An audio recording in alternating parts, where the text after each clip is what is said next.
This is called the Dives 2 Thug, and it's one of the newest lures from Rapala.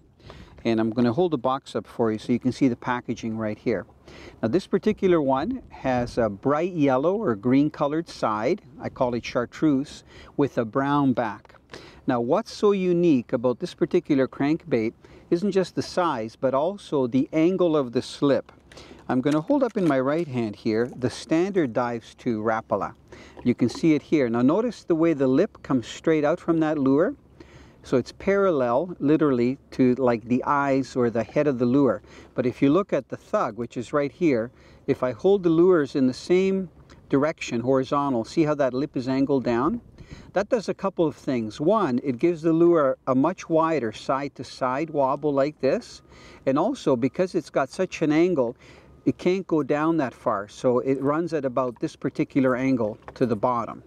Where the Dive 2 Flat Series, which was this one here, the lure has a little bit tighter action and it dives down a little bit deeper. Now let me show you the other difference. I'm going to angle these so that you can see their profile. You see that this is the Dives 2 Flat Series. It's very flat. And the Dives 2 Thug is more of a cylindrical shape.